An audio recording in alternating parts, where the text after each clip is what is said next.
Shalom, brothers and sisters, friends and family. Much love to you guys out there. How the heck are you doing? I hope you guys are well. I hope you guys are blessed. I hope your day is going well and that your week is going well as well. My name is Jason. I'm with the Yah Scriptures. I am with the Yahushua and the Torah YouTube channel. And I am part of the family that is a group of people who absolutely, without a shadow of a doubt, love the laws, statutes, and commands of our Creator that are found in Genesis, Exodus, Leviticus, Numbers, and Deuteronomy. And we love them so much that we want to tell others about them. And so this is why my family and I are always out putting out as many videos as we can possibly do, trying to inform the people of the world that there is a better way forward, and that the way forward is a kingdom road that when you read scriptures from the beginning of the book to the end of the book, along with the extracurricular books, you will see very clearly that the laws of our Creator have never been done away with. They have never, ever been put in the trash. There's absolute value on all of them, and we have now ended up with 41,000 different religions that have no value in the ways of our Creator. And the ways of our Creator are beautiful. People say they're bondage. I will say those people who say that have never read scriptures. Because once you read scriptures, you will fall in love with the Word. The Word is an amazing thing. And the Word is a pillar and a guide stone and a rule set for life that if we follow this, we will build strong families. We will build strong communities. We will build strong kingdom warriors, people who really want to fight for this kingdom to come. The kingdom to come is got to be fought for, right? We have to fish for men. Our job is to reach out to everybody and anybody who will ever listen and try to explain with the greatest patience that we can ever explain that these laws, statutes, and commandments of our Creator are good for all times. And that does not take an emphasis off Messiah Yahushua. Most people don't know who Messiah Yahushua is. Most people know him as Jesus Christ. Our Messiah came to walk the Torah to perfection. His sacrifice on the stake would have never been a sacrifice of value if he was a sinning man. If he was not fully human that could experience the full human experience of his birth, life, and walk to the stake, he didn't have he still felt pain. He still felt agony, hunger. He bled. He was fully human. And he walked the Torah perfectly, and he was with his Father before creation. He existed with his Father in whatever realm, whatever world, whatever their world looks like, they were together. It was a father and son combo, which is why when people say that the Father and the Son are the same entity, it doesn't make any sense, because the Father truly sent his only begotten Son that he could die for us. One of his son of the Shemaim became a sacrifice for us, for his other creation. And so now we have a sacrifice. We also have a qualified leader who will be leading us. When Mount Zion comes down, and when the new Jerusalem comes down onto the top of Mount Zion and Messiah Yahushua calls his people over, that's when the new kingdom reign is going to begin. And everybody that is called over there are going to be enthusiastic, love-filled, Torah-keeping, Yahushua-loving, appointed time-keeping people, right? The kingdom people are going to be those who are obedient to our Creator. And there's no reason not to be obedient to our Creator, right? There's absolutely no reason not to be. So when we are talking about obedience, reading the words of our Messiah, Yahushua, it's very, very clear in scriptures how incredible our leader, Messiah Yahushua, is. And so today we'll be reading out of the book of the Nazarene. Guys, this is Yah Scriptures. You can get Yah Scriptures at yahscriptures.com. We have just a really amazing Bible ministry going on right now to the prisoners. And it is something that is every single day we are in touch with brothers and sisters who have an expiration date on their lives. And there's a huge need for all of you guys out there who are willing to do a pen pal service to brothers and sisters who are literally damned. The ones who are on death row need a lot of comradeship.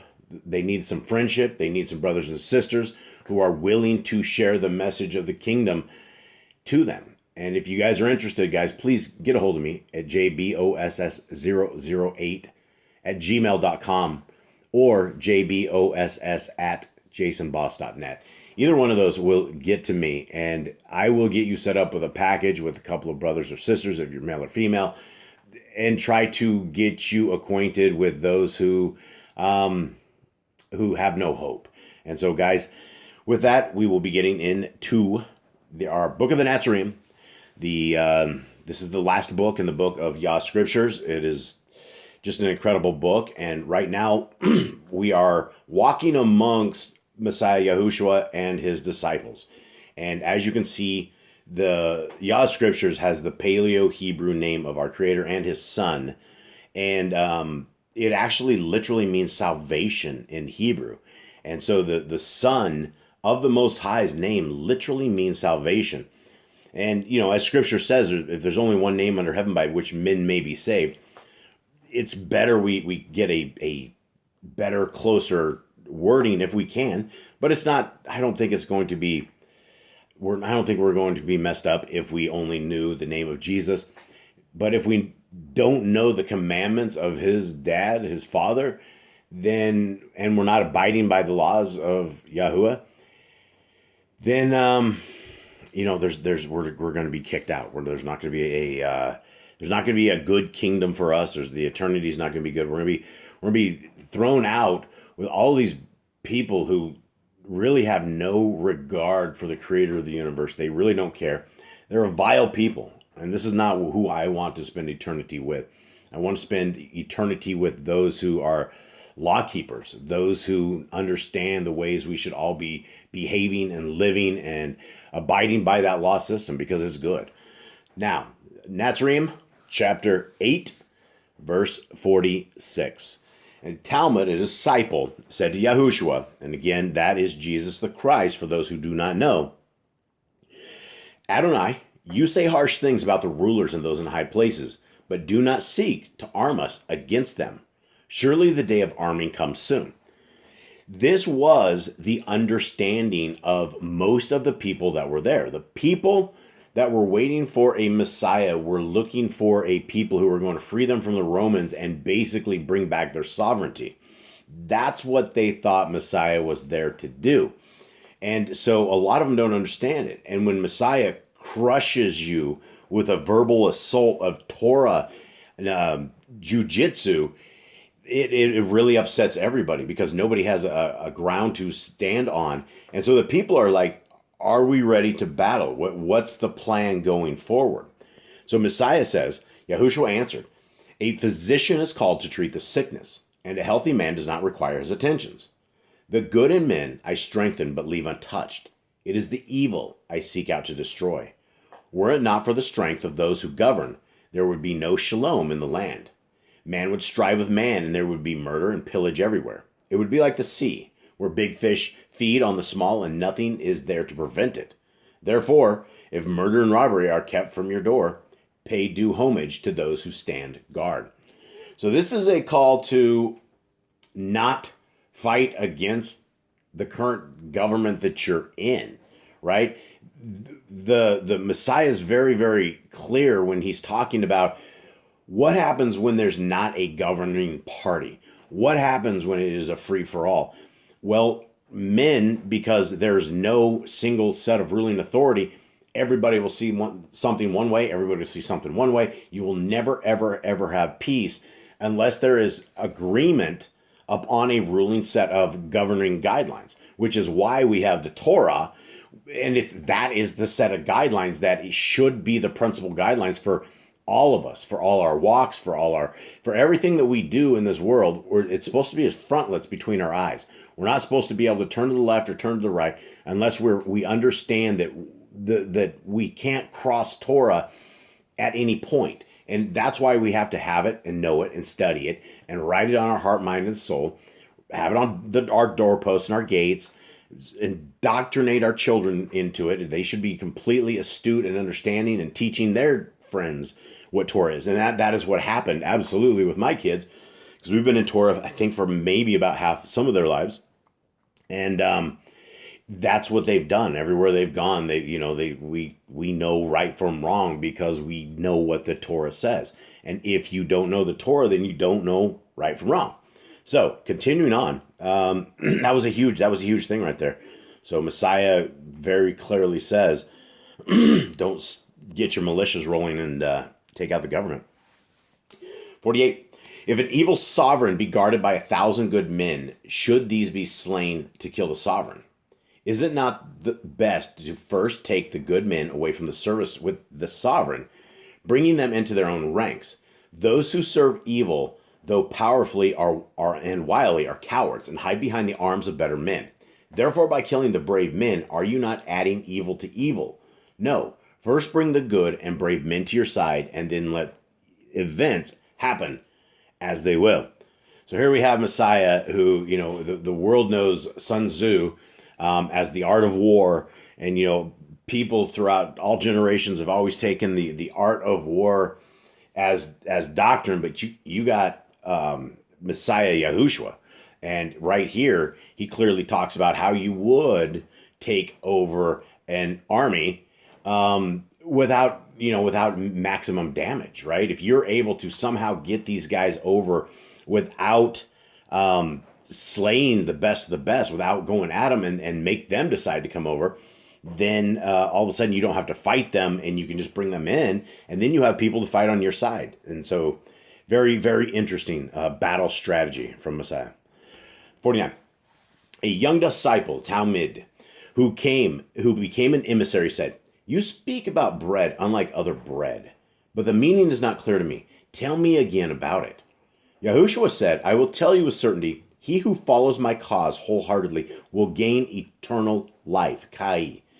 For I have the bread of immortality. The bread I give forms part of my being, and I share it for the good of the world. Many have the grains, but these are yet to be ground and baked. Unless, therefore, you can partake of my substance and become like me, you cannot gain immortality and glory." What's he saying? Well, Messiah was able to take the Torah of our Creator and walk it as a human being and prove to us and to humanity and to the realm of the Shamayim that man can walk the Torah and they can do it right. If so, they have been shown the way prior to being corrupted. And it's something that once we find Torah, we can start walking the Torah. That's what Messiah is saying. Is he is our leader that came and done it and showed us that it can be done, and we need to be examples of this, right? We have to have this. Messiah very clearly says we need to become like him. The only way we are ever going to become like our Messiah is when we take the Torah of our Creator, we take the Besorah of our Messiah, and we take books like this that we can very clearly see the heart, mind, and soul of our Messiah and his dad in working fashion. It's very, very amazing to try to become like Messiah, because it is so hard in this world that we live in. We simply by becoming angry or saying evil things, evil speak, it doesn't matter how it is. If it's not something good that's coming out of us, then it's something of Hasatan. And inside of families, I can tell you, it is extremely hard, especially where you live together for decades and everybody kind of it's just a community. It's hard, very, very, very hard to get basic peace amongst brothers and amongst family, and have this what I would hope would be a kingdom style family.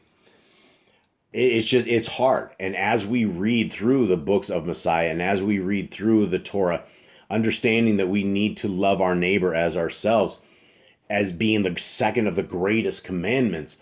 And it's what, the Torah hinges on, right? If you're able to love our Creator with all your heart, with all your mind, with all your soul, and your neighbor as yourself, that's why the Torah hinges on all of that. Because when you are in love with our Creator like that, when you are in love with your neighbor like that, then you're going to want to keep Torah. Inside of Torah, there's things like don't hurt your neighbor, don't have bad weights and measurements, healthy stuff, right? It gives us our complete dietary guidelines. Leviticus 11 has been thrown out as people get sick all the time because they eat swine and they eat all this unclean food.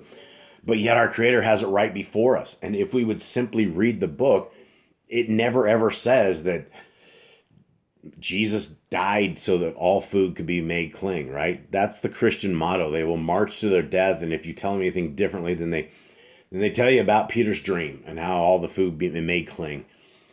And neither places in Scripture anywhere does it say anything like that. You can't take two verses out of context because you miss the entire thing. And so, guys, we need to be astute citizens of Scriptures. First page to the end, all the way to the end, and back and forth, and again and again and again, right? Read it all the time. Now, continuing on.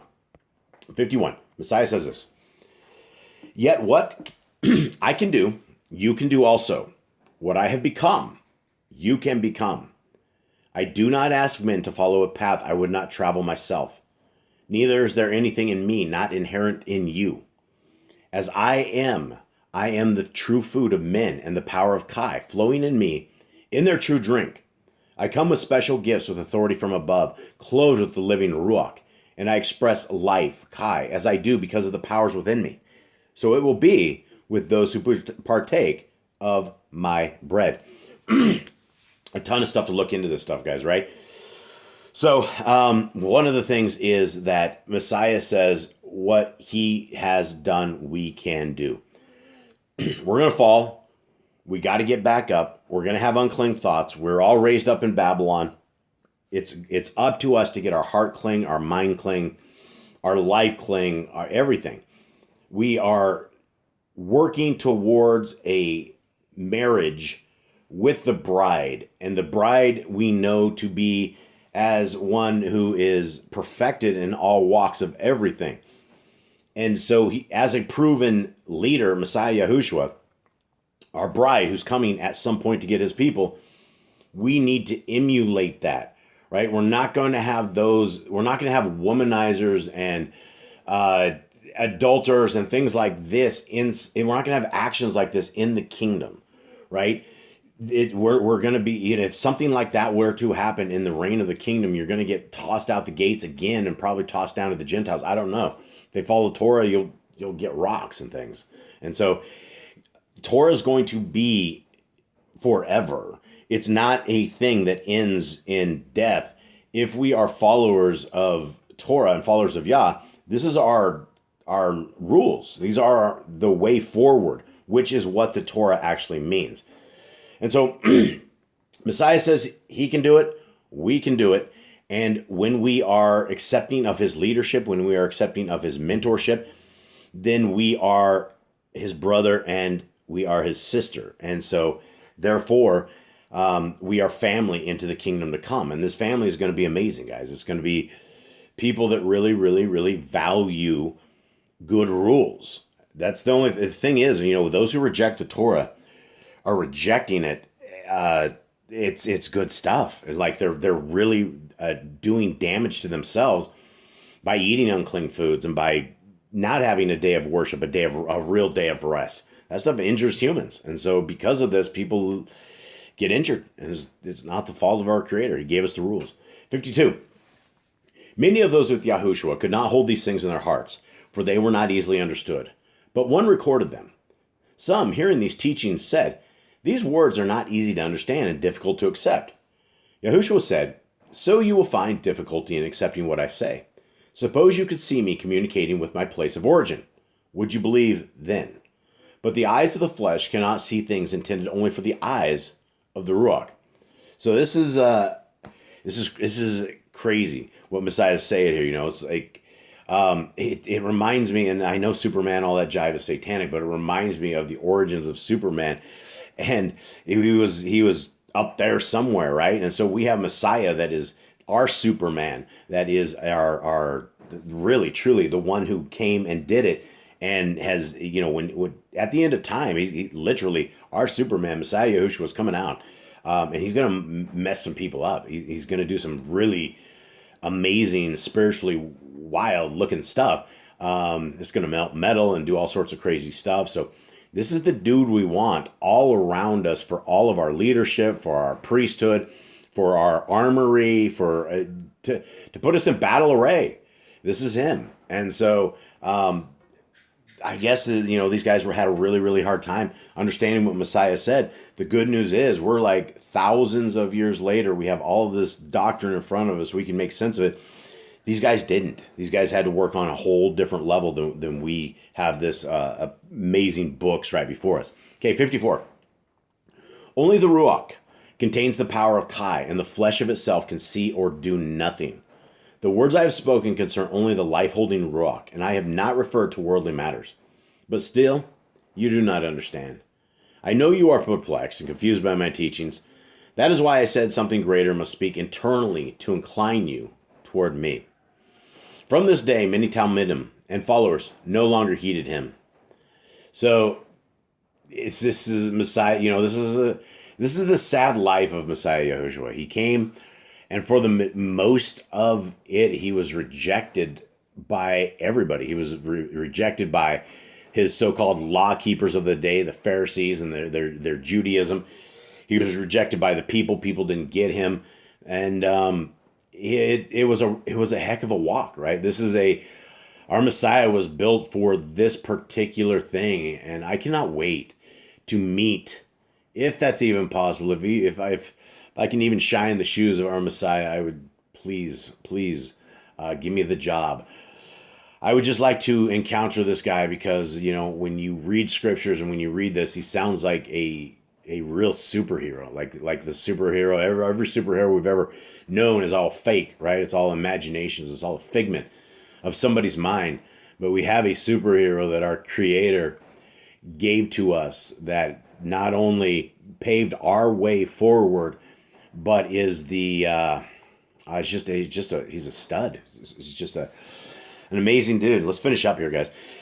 56. It is written in the Kodesh books of the Yahudim, in the days of unrighteousness, I will send forth a firebrand to consume the world with fire.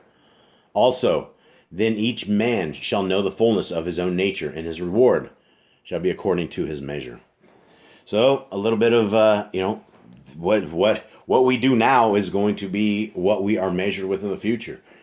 Where we are with charity is how we will be measured in the future, right? Are we loving our neighbor as ourselves? Are we trying to fix the holes in our game that the Torah shows that we have, all of us? Are we trying to align our lives in Torah? Are we trying to find the way forward? Guys, we don't want to be a hypocrite. When Messiah comes, we don't want to be those guys that would be cracking the rude jokes and doing that evil stuff. And I remind my family about this all the time. I always throw them under the bus because this is the only examples of the world that I have. And I know you guys probably don't have absolutely everything out there perfect, but we struggle. We struggle in this house. And the more that we get into Torah, the more that we get into teaching everybody, it seems like the more the devils and demons are always trying to take us out in every way. And so I wouldn't expect it any other way. Revelation clearly says that Torah keepers are afflicted, that Hasatan hates them, and we hate him, right? What a derelict, what a second grade wannabe. You know, he had something amazing and he just wanted something more. And now he can run his little legion of demons, right? He can have what he wants for a short period of time. And we'll fight the good fight because we have a set of ways forward, which is called the Torah. We have our Messiah. We have a Creator who loves us, who knows every hair on our head, who knows every freckle on our body, who knows every hair on our toe. And you know what? He has brought us forth so that we can choose him, or we can just not care and choose the world by default. I find it better that we can choose our creator, that we can choose his ways. And it's a blessed life. It is a blessed life. It comes with some massive hauntings. Absolutely. But you know what? This is a testing ground. And if we're not being tested, then how will we even know when we're going to make it through the really, really horrendous stuff? Guys, so eyes to the skies. And let's make sure that we have our Torah as frontlets between our eyes. I hope you guys have a wonderful week. Much love to y'all. I'm out.